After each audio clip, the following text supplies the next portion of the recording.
upended by people selling the companies, people buying the companies. Today, I mean, I don't know if you guys follow any of the music industry sites, but I think it was AEG might even be sold recently. If a company like that gets sold, I mean, so much will change. Just from one person making one action like that, everything can change. And even today, I got an email from the guy at the label that worked with us with our websites. He told us he's leaving next week, and it's literally like every week something's changing, jobs are changing. So, music industry is kind of in a state of change. It's kind of been that way. When we started, it was kind of the decline of, I guess, CD sales. And when we started, when you would go on tour, you would see a bump from the touring with your CD sales. Nowadays, when you go on tour, that doesn't necessarily happen. You can play in front of 5,000 people one night, and you might see in that city a couple hundred. You might not see a big change, and there's really no specific thing that will make you sell more records. Some bands do great at radio and they'll sell tickets, they'll sell CDs. Some bands do great at radio and won't have any of those things. And a lot of time what you'll see is like for a band like us, we might not sell 1 million albums, but the shows might do better than, say, a band that sells a couple 100,000 records and has the #1 song on the radio. It's hard to say. I guess things are so much more of a niche now. Like there's so many more things. There's not like one. I don't know. This is a lot more of a broken up type of thing, especially within heavy metal. There's, I mean, you guys probably know, there's a lot of different genres within that. So I guess the pie has gotten smaller, and there's just more people taking from that. And there's still, you know, your management, your label. That's still such an important thing. Being 100% do it yourself. I don't think it's not totally at that point yet. I mean, I still think you can do a lot more. You can be a lot more hands-on than ever before. And it's more important now to know who's doing what's going on, and really, you know, take your destiny by control if you're in a band and if you're working with an artist. So, I mean, I guess the biggest thing is questions from you guys. What would you like to know from my experience over the past 7 years, so I can kind of focus on what you guys would like to know from me, or any questions like this? Well, when you mentioned Warner bought Roadrunner, Yeah. how has that affected I guess, you working with that label? Well, the thing is, actually, I think about 2 years ago, the owner of Roadrunner had sold like 25% of the label to Warner Brothers, and they had the option to pick it up when that time ran out, and they did. So at first there wasn't a big change, you know, everything was left intact, but literally just like one day I started seeing all these Facebook status updates from people that we had worked with at the labels, like saying, man, it's a really sad day, it's gonna be my last week, or, you know, a couple months I'm not gonna be there. So we kind of looked into it, and, you know, they literally got emails that the label offices were closing, and especially overseas. Like the one big thing with Roadrunner that was always such a great thing for a band like us is that their overseas offices were incredible. And anyone that was in the heavier music like we do really wanted to be with Roadrunner because they had such a good relationship with all the press and all the media outlets overseas, and that did us such a tremendous thing in the early years of our band. We really got a good hold on playing overseas, which can be very, very tough to get over there. It's just expensive, and that's kind of going to be the new thing when we do this new record. We're actually starting in January, and we got to take a look at, you know, what stuff we want to keep doing with the label. Like we've even discussed maybe not having our website run through the label anymore, just because there's so many changes that we can't depend upon them running it the right way. Or if that person that we're working with, you know, say for 3 months we work really hard and then that person's gone and there's someone new there, is it going to really benefit us to have that kind of a risk? What kind of goals are you putting into like the individual member band in Trivium, like the individual members, as opposed to allowing the label to use? Like you're saying now, you're going to be with Warner Brother, and there are a lot of things that Roadrunner would do. There are certain delegations that you're having to people in the band or people that you work with that wouldn't necessarily be ran by the label itself? Well, I mean, we've been lucky that we've had the same manager since day day one. We've had a lot of, luckily, like the inner circle of Trivium hasn't changed much, and that's definitely been a stable thing for us, and that's got to be the biggest thing with the music industry. The more stable your music and business situation is, the better. And I mean, we've always been very hands-on since I joined the band. The focus, and this is kind of the crazy thing, is even the social media landscape for bands has totally changed. We went from, we started as MySpace, you know, you'd be answering kids on there, and then we do another record, and then all of a sudden there's a new thing, there's Facebook, so you have to be up on that. And I think the biggest thing that, as individuals in the band, that we have to really stay on top of is that, not just like our own individual pages, but actually answering kids on our main sites, and just always being open to giving access to our fans, you know, whether it's doing like a video chat or just answering the questions. I think that's the biggest thing, when kids see that they can have a direct contact with the band, it kind of gives you a tighter bond with them. And then as for the label, I forgot to mention that after they closed a lot of the offices, they hired a lot of the same people back as almost like independent contractors. So we're seeing a lot of our friends that were fired are now starting their own independent firms of PR, TV, media stuff, and they're still working with us, just hired through there. So I'm not sure how long that'll last or if that'll stay, but that seems to be currently the thing that's happening, which is good. Like when we go over to the UK and Europe in a few weeks, we're still working with a lot of the same people, luckily. So then, do you think that people need to become more independent of labels? I mean, you still need labels. That's the big thing, and it's kind of one of those tough things where it's like things are always changing, and it's risky, but you kind of need that. You need that influx of money. You need some of their outlets that you can't get to any other way. I mean, on a local level, maybe it's easy to do that, but you know, if you want to try to break into radio, or even more so like television for maybe even pop acts, like there's only a couple ways you can do that, and you definitely need a lot of money.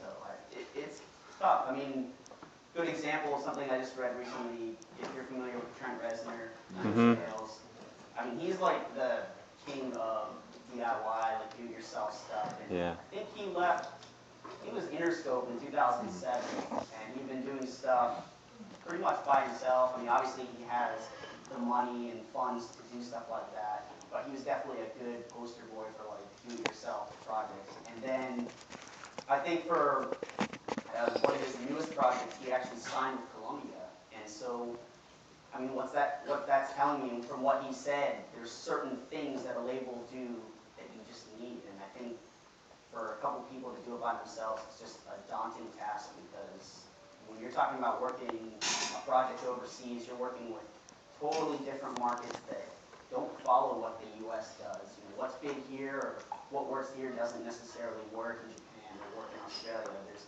a lot of things. You need that specialty of each office, and sometimes a bigger label can provide that because there's that network in place to put an artist through and get them around the world. Okay.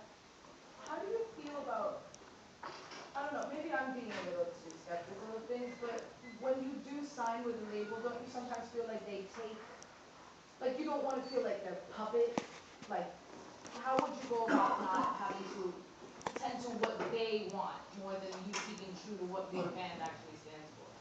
I mean, that's kind of that business and artistic side that's always fighting. And Yeah. I mean, as an artist, that's something that's always inside me, that I'm like, well, this might get us more exposure, but is this really what I want to do as an artist? And you kind of always have to weigh those options. And the way I've always viewed working with a label is they're not the enemy, they're a business partner. You don't necessarily have to be best friends with everyone there, but I think it's really important that you listen to what they have to say. And a lot of times there's been things where we butted heads with the label, but they were right, and I'm glad that we followed what they thought can really be an important thing. You can't be stubborn to like working with people, and they might be thinking more from the business side of it, but there are a lot of great people that are into the music, and you have to just always know that it is a business first. I mean, once for me, like when I was playing in local bands, it's just about the music. But when you sign a contract and there's big money involved and people's jobs are at stake, I mean, you have to think from that side of it. So for us, I mean, I don't know, you gotta balance those things. And actually, that kind of brings up another thing of when Warner assumed or bought out Roadrunner, all the artists were asked to sign 360 deals, which is sort of a, yeah, everyone kind of like, it's that. But that's another thing too, a 360 deal can mean a lot of different things for an artist. For us, we had leverage going into something like that. We're worth something. We can show that we sell tickets, we sell CDs. So when a label goes 360 deal, we want a certain percentage across the board, it's like we can turn around and go, well, you know, we have something to bargain with, whereas a new artist might not. You know, a lot of these huge pop stars get into, I mean, obviously, for the chance of being successful, sometimes you have to, that's one of those things you gotta weigh. Do you want to have the chance, or, you know, do you want to keep all your rights and potentially go nowhere? I just gotta say, like, I've been following Trivium for a while now, and I like, they're like my favorite band. And like every record, every time I listen to the new records that get put out, like I see like the way the sound is maturing, and like ever since like you've been on the band, like I noticed In Waves has like a really new sound, and like I really dig it. And I was just wondering like what your favorite song was on that record. Probably the title track, just because of those reasons you said. It's kind of a different new thing. And, we've always kind of been a band that's not been afraid to try different stuff. And we're just so eclectic with what we like that we don't want to just totally stick to one sound. And I guess if you just, for anyone, I guess that listens to metal, I mean, you can kind of go the Slayer route, and you can sing an album and kill it and still have a career, and then you can go, I don't know, good example, Dream Theater. They can be different every record, but it's them. Like it's still Dream Theater, but they do what they do, and they're not afraid to do different styles. So. What's been like your most successful strategy for these albums that you're trying to get and tours and such? Let's see. Like for currently, or just in general? What would you say has been very effective, the most effective for you guys?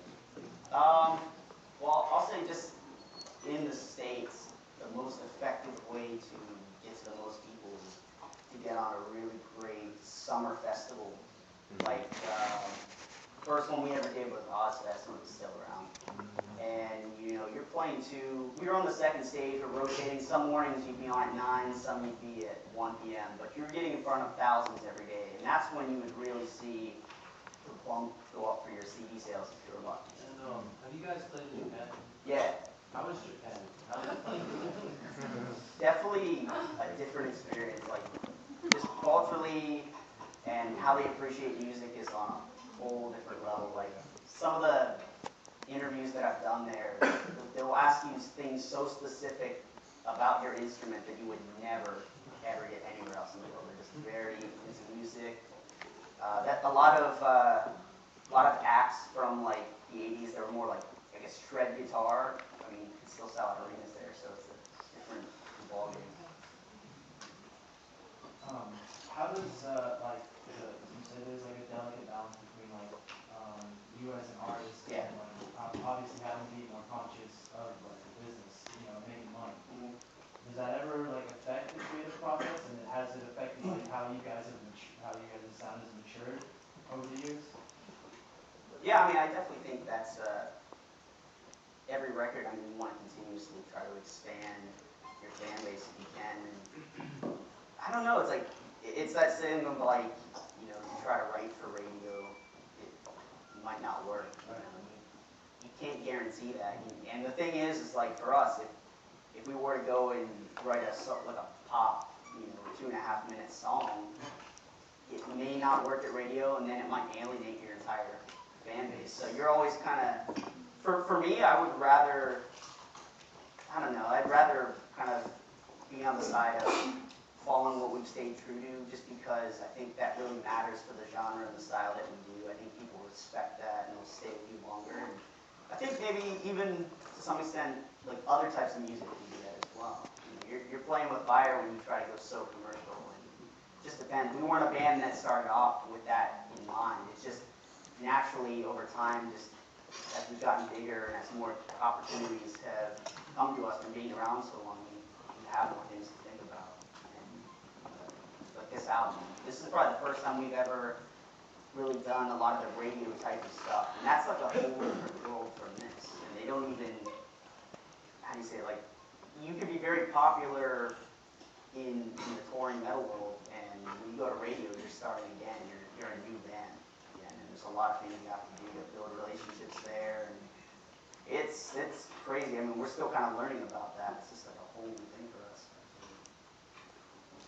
Who writes the songs? Who writes the songs, and how is the creative process between the members of the band? For us, it's always been the band.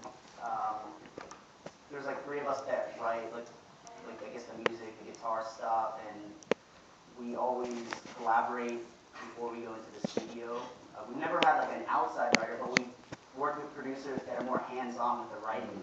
Some that are musicians themselves, or some that have a great ear for that. And I think that's always important to not shut down like a producer if you're a musician yourself, or if you're a producer. It's definitely good to be able to give input. I think that's part of the creative process. You need to be open, and sometimes having an extra ear that's not within the band can be great, and even amongst the band kind of help the band to find what they want to do for the album, instead of just writing whatever, just kind of finding a vibe and sticking to that vibe for the album. Okay. Hi. It's just 2 questions. Yeah. So my first question is, I don't know if it's like personal, but I want to know, do you guys make more money off of like merchandise and things at the show, or do you make more money like CD, album sales, iTunes, that kind of thing? Kind of like with album sales, I mean, a lot of that stuff goes back into your deal, and your label might be getting a certain percentage, or even with like licensing and stuff like that. Let's say we go on a video deal, that licensing will go back to the label, and then it'll get paid to us through royalties later. I guess the thing is, when people say like they make more on touring and merch, and that again, it goes to your deal, but maybe you see the money more immediately through that, but I mean, you're still, every revenue stream you get is important. You can't really minimize like, well, we're not really making a lot from albums, so we need to just do away with it and give it out for free. So it's kind of one of those things. You gotta try to find new angles to get your, I guess, the revenue coming in. And I'd say touring, you definitely see the most in merch as well. Oh, wait, okay. Yes, second part. Second question, sorry. I know there's a lot of like metal bands out there, so how do you keep relevant? Like, how do you keep in the customer's eyes? For like competition? I guess the first thing is definitely being really savvy with the social media, staying on top of it. When there's a new thing like Instagram, I guess that's like the hot thing now. You need to have one. You need to be on it. You need to understand what it means and how it gets people to your sites and gets people in front of, for us, the Tribune brand, I guess. Musically, I guess that's that thing. You gotta stay true to what you do, but I think you should always push to sound fresh and always be coming up with relevant ideas. Not necessarily following what's the trend, but maybe touring outside of what you normally do instead of just sticking with bands from your era. You tour with bands that are a little bit different, or maybe newer bands, older bands. We've done such a wide range of touring within this album cycle, and it was solely because that there's that shrinking market of like, you play to the same people, people move on from what they like. Some people will stay into your band, some people will get into other stuff. You have to always be in front of a new audience. In regard to licensing, what has been your most, or what have been your most successful media outlets? I'd say like the gaming has actually been kind of a big thing. Well, we've been on Madden, been on a couple of different, some new game. God of War. God of War, we did that. But that was kind of different because it wasn't in the game, it was like an EP. That song's awesome. So Yeah, it's like such a unique new thing, and I mean, look what sells the most now, games. And Do you make, I mean, how does the payment work for that, if you don't mind me asking? Is it one lump sum for a game? I'm, that's the thing that's within the label. You have people in the label that are specifically focused on finding licensing for their artists, and I guess it just depends on the game, on the company. Maybe they do like a one lump sum. I'm assuming it's probably more like that. To get like points on something like that would be that would seem a little bit more difficult. Unless the game went to someone. Like if the game went to like, I don't know, a big act like the Rolling Stones, like they're gonna be able to have a lot more leverage. Like, well, if you want to use our classic song, you're gonna give us the terms we like. But for us, it's great. It's exposure. I mean, to be on Madden, that was huge. You're getting in front of way more than just rock, and you're getting in front of everything, and that's such a big thing. You mentioned that sometimes you have to balance between the label and between yourself. Is it okay, like maybe an example of one of the things that you would sometimes butt heads about, or that you would have to come across that you have to compromise? Is it like the CD album cover? Is it a venue? Or Yeah, I mean, we've had the album cover stuff before, and you get like, depending, I guess, on the size of your label. I mean, for us, like Roadrunner was technically an indie label, but it was much larger than that. It was almost like an indie label that had the capabilities of like a larger major label when it was still just independent. And you're dealing with a lot of people. You're dealing with people that are going to give you critiques and ideas on your pictures, your videos, your album art. Obviously, your A&R guy is going to be in there with you doing the CD, not literally in there, but like giving you his input depending on, I guess, his style.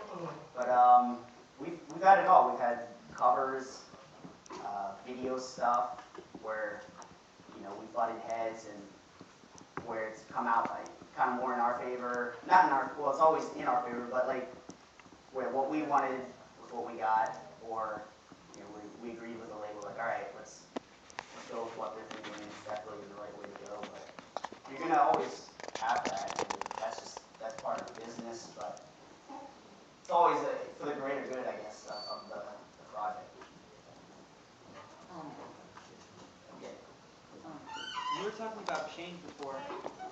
You recorded a lot of albums over the past few years. Yeah. What album during the recording do you think had the most streamlined process and easiest process and best vision, clear vision, and what do you think contributed to that? I think honestly our newest album, we did it in Orlando, which was really easy for us. We were there. We went from doing all the pre-production in Orlando right into the studio. Worked with a really great producer, guy that actually has mixed many of our records, so it was kind of someone who was familiar with us. And I think just doing it at home, I made it kind of a streamlined and easy. And overall, it's just an easy process. And I think from doing so many records, that's what made it that much easier.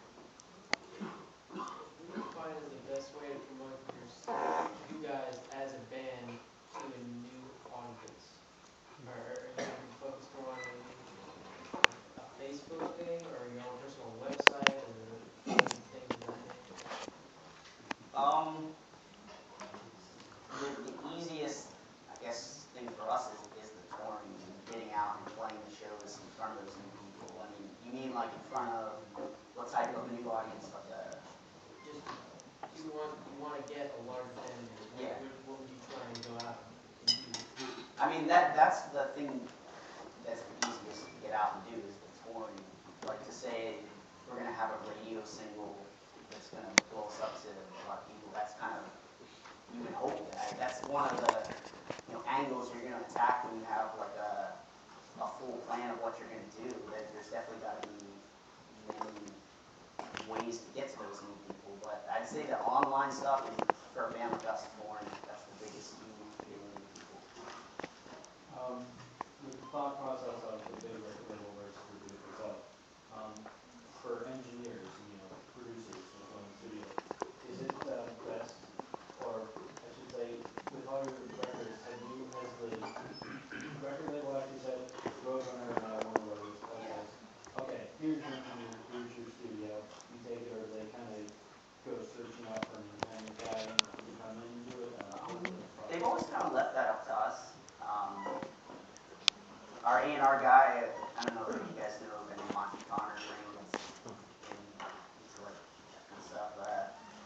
he had been with us since the beginning. He signed like Slipknot, signed a lot of big metal acts in the 90s as well. And he was always very into that kind of stuff.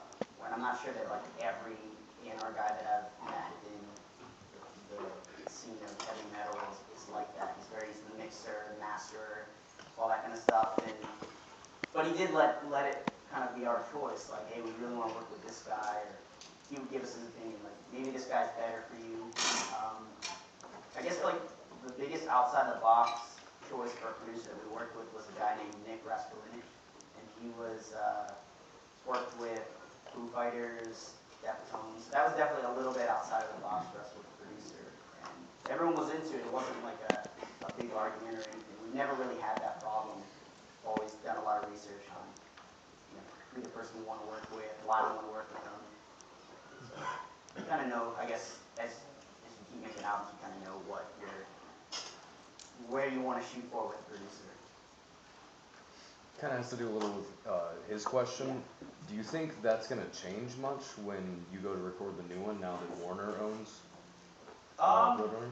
Well, we've already kind of like figured it out. I think they're pretty confident. If we were like a newer band, it would be such a different thing. Yeah. Another question, kind of. You were mentioning 360 deals before, and you had some kind of leverage with the label because you have albums, you've sold, you toured, obviously. But do you think that also, now that everything, especially in larger labels, is going 360 deals, do you think that hurts newer artists? Do you think that kind of shuts them out a little, or? It really depends on the artist and their situation. I mean, if you want to just, I don't know, labels are searching for you. If you have something that they really want to put out and there's multiple labels going for it, then yeah, you have that leverage as a new artist. When you're just a new artist out there searching for deals and you're looking for just any way to get into the music business and to get out there and tour, you're kind of at their mercy in a way. And it's one of those things where I feel like it's going to take a couple years for some new bands to get out there, and you see how it goes. Maybe the 360 deal as is isn't the right way. Maybe it needs to be changed a bit. For us, the way it worked out was that our manager argued that there's a certain amount of income and money that's made with the band, and that if you're going to take a certain percentage, it's going to bring that down. And if you can prove that, his whole argument was that we were going to scale it, all right? If we made more money on tour and it was because the label put in more promotion or there's some reason that it was doing more, then the percentage would go up. If not, it wasn't going to touch our bottom line. And that was kind of the biggest thing, because why are we going to give you a percentage if we don't know if you're going to really put in the effort, or if there's really going to be no change at all, then we're just going to be giving you money for no reason. And so that ended up working out in our favor. So that was, luckily, our manager, he's not only just our manager, but he's also a lawyer, a music lawyer. Before he was our manager, so he definitely has a lot of knowledge with that type of stuff, and the lawyer that we use is a very well-respected lawyer. What differences do you see between touring overseas versus touring domestically? Like, do you have to promote differently, or the revenues and expenses different? Yeah, I mean, it's night and day. I mean, we just did South America, which was, I mean, that's like completely different from everywhere else overseas. It's kind of one of the newer markets where bands can go, and it's a lot more stable. In the last 5-10 years, that's really changed, because it used to be very shady. If you weren't like a big act and brought down there by like some Live Nation type promoter, you were kind of just gambling. I mean, I've heard stories of bands like doing club tours and their promoter would be gone by the end of the show. There's no money and nightmares like that. But now there's someone there that is bringing bands through consistently and has good local promoters. Aside from that, like touring Europe, it's a totally different thing. You're working with a lot of promoters that will do club tours, and then they do big festivals. Like, great example in Germany, I think the name of the promoter is like Mark Lieber, and he does a big festival called Rock and Ring, Rock and Park, which is like 80,000 people at one of them, maybe 40, 50 at the other. And he's been promoting us since we were doing, our first tour in Europe. And it's kind of like, what I noticed over there is it's almost like this feeder type system of like bands starting in clubs, and they kind of see which bands are the ones that are kind of doing well, they continue working with them, and you kind of have that relationship. Where over here, it's a little different. I mean, you got Live Nation, EEG, the big promoters, but I don't know, it's different. There's not as many local promoters over here as there used to be, it seems. Which, I don't know, I think that definitely if anything could change, I would love to see more local run promotions, maybe even radio stations. I think that was one thing I don't like with what I've noticed in the radio world is it's big corporations that own many of them, and they're putting music out there to fit in between advertisements where it should be the other way, in my opinion. Where do you find most of your inspiration for new songs, like on the road, at home, and also what kind of inspiration do you use? Do you just come up with it, or do you get from other bands, or I always felt like you always need to write, and I've met people that don't like to write on tour for some reason, but I feel like that's some of the best inspiration. When you play a really great show, you come off stage and you can party and drink a lot or do that. And sometimes I like to just go and play my guitar and I'll come up with a really good riff or an idea. And you can't really ever plan when you're going to have inspiration. You can't be like, I'm going to write on the weekend. That's when I need to have something done. It's just like anything. You have writer's block, and there's some times where I won't write for a couple of weeks just because I'm not feeling it, and I think you can't really force that. And the inspiration, I mean, it can come from anything. Like I said, on tour, just be at home, playing around on the couch, or I guess for Matt, who's our vocalist who writes the lyrics, it can come from anything. You could be out just in town, just hanging out, and come up with an idea, or here's a riff that you come up with and writes lyrics. It's not really a set type of thing for us. We're not very structured with, we have to write then. We don't force it all like a month before we record. We write over a 2-3 year period for an album. And to go off on that, when you're writing, are you guys thinking about your audience or anything like that, or is it just you write what you want? It's like I said on some of the other stuff. It's that balance. Like your audience likes you for a certain reason. I think there's elements that you always have. Like once you kind of define like what your style is, what makes your band or your singing style or what you do unique, and you definitely need to keep that in mind. But you should always try new things. I think as an artist, you just have to. You'll feel very limited. I don't know, like for us, when we write music, we kind of know how a part's going to go live, and you can kind of tailor some of your music to that. I guess making it flow really well is an important thing. Speaking of live music, quite a few of us in here are focusing on technology. Yes. And I had actually some small, what can live sound guys do to piss you off the most? Well, I mean, And studio too. we're in the fortunate position of being able to hire. Do you guys hire? Yeah, we have like guys that tour with us, so I guess. If you're going out to some place where that's. Yeah, I guess if I can go back to when we were like first starting, we used like local guys. You could tell that maybe they either felt like they were too good for doing that, or it's just a job for them and they're kind of phoning it in. And that's kind of always a struggle, but the best way to deal with that is to be on top of your own sound. The sound that's coming off the stage is what they're going to hear out front.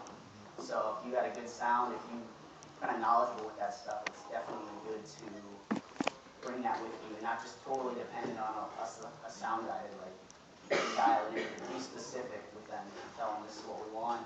Same thing with the monitors, just tell them what you want. But you have to know what it is, you have to know how to describe it. I've met so many guys that are amazing players, and then you talk to them about tone, or they'll talk to their guitar techs and they'll be trying to explain what they want to hear, and then it's like, it just doesn't make any sense. They just can't, they hear it in their head but they can't explain it, so that's an important thing.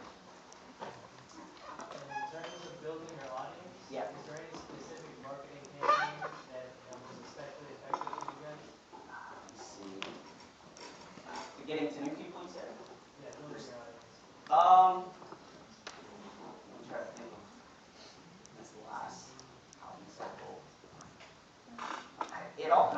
said, it kind of comes down to the internet still. That's like the fastest way a band like us who we haven't broken through it. Radio, which is still the biggest way to get in front of people in the States. I mean, even probably overseas as well. But the internet, you just have to constantly be really on top of that. And there's certain things on the internet that seem to get people's interest more. Like we were noticing whenever we post a question, like what was the first band you ever saw live? Or we posted pictures from this tour in South America. We get more hits from that and more shares, more likes than when we put up a live video. And I don't know what that means. Maybe it's yeah, it's just you're engaging them in a way that they prefer. They like to see the picture. They don't want to look through the whole video. They want what they want to see right then and there. Same thing with a question. You're asking them a simple question, and it's just so easy to answer that. I guess for people that's nothing. You just type it in real quick and it's done. But we've gotten way more out of that than anything else. And now you can really be specific where you advertise instead of sending out. You know, we have like a 1.2 million people on our Facebook. Instead of sending out a flyer for our show in London to all those people, you can be specific with the city, the country, and I think that's a great thing now that you can kind of delegate where you want certain things to go, and it can really target people a lot better. So with all the effectiveness of social media and whatnot, do you still have a band mailing list? I'm not sure. I don't think so, actually, to be honest. I mean, that's kind of you mean like mailing just like straight up for direct Like an email list, a newsletter. Oh, like the email, but not like full on. No. No, yeah. There's definitely still, that's a huge thing. That's another big thing with the label that was really good with Roadrunner is that when for the last year and a half, we were using Roadrunner to host our site, and so we gained access to their entire fan base. And we did a tour of the Dream Theater, it was also on Roadrunner. And the thing that was really cool is that we were able to kind of use each other's fan base and email to kind of like promote each other in a way, getting in front of their audience through that, and then them getting to our audience. So it was it's definitely good. I mean, the more emails, the more information you have, that's very powerful.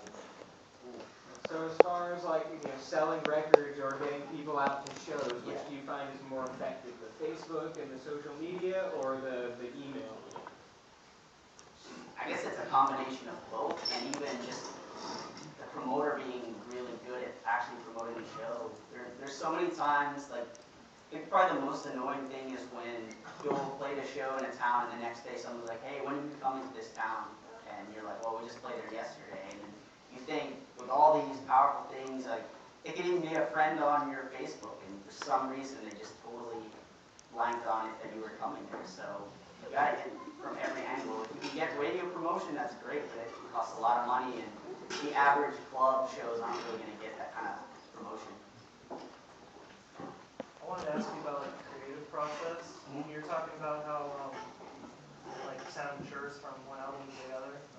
When you're coming up with new riffs or song ideas, how much of a conscious effort do you make to maybe try something new from what you did on the last album, or does that just kind of come with time? I think it kind of has to come naturally. I mean, like I said, you kind of know what your boundaries are, what you're capable of doing, but if for some reason you have some inspiration to try something new, you should always definitely give it a shot. I mean, that's the biggest thing, I think, as writers and as just for creating music. You can't say no to something right away because it's kind of awkward and you're not used to it. When someone brings in an idea that's totally, left field, when you first start playing, you're like, no way I'm doing that. There's no way I'm going to do that. And then kind of learn over time to at least give people a chance to kind of explain their idea, and that's the thing. It's just one of those things. You're inspired when it happens. You can't anticipate that you're going to want to try something new. In your opinion, what is the hardest part of a tour? For every person that tours, I guess it's a different type of thing. I mean, we're lucky that we can tour in a bus when we tour in Europe, over here. You know, when you're overseas in like Australia, in South America, you're flying around, you stay in hotels. The hardest thing, I guess, for some people is to be away from their families. Kids, or if you're married, that's a lot tougher. Other than that, I mean, for me personally, I've always enjoyed it, so I've never really felt there's like a tough thing. But there comes a point where you tour so much that you're just physically exhausted, so that's a big thing. Wait, I just noticed that your website is trivium.org. Yes. Yeah, because I think when we first started, trivium.com was actually taken. And yeah, I don't know, I haven't checked. That's just always been the thing since the beginning. Yeah. So maybe someday we'll be in a position where we can really film.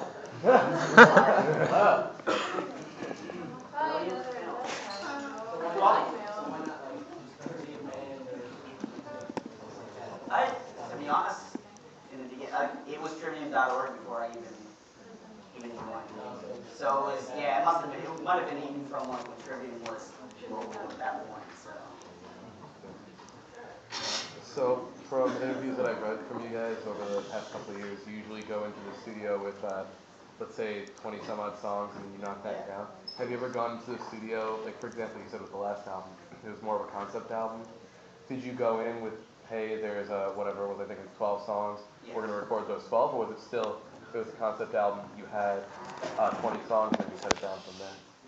With the last record, I mean, it wasn't that concept. Actually, like more of the art stuff was more conceptual than the music. I mean, we wrote for like 5-6 months. We ended up having to rehearse longer because the guy that was going to produce our record was producing another one, and we kept getting pushed back. Like, the record before us that he was working with kept going over and over. So we had a lot more time, and it was fortunate we ended up writing some of the best stuff during that time. You always want to have probably more than you're going to record.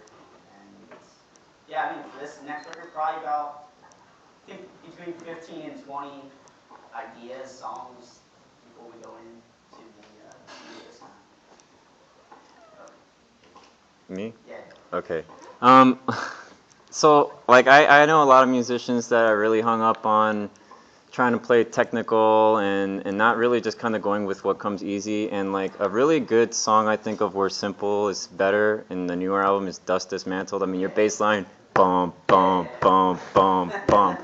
I mean, and if I was just wondering as a bassist, because I know you're able to do a lot of crazy stuff, how did you feel just doing something simple like that, you know? Because that's really catchy as it is, you know? Yeah, I mean, I don't know, like, I've been playing since I was 11. You kind of, like, you learn a lot of stuff over the years, and when you're in that period where you want to, like, show off and do all that kind of stuff, I don't know, like, you do that, but then you kind of realize you're not really serving the song.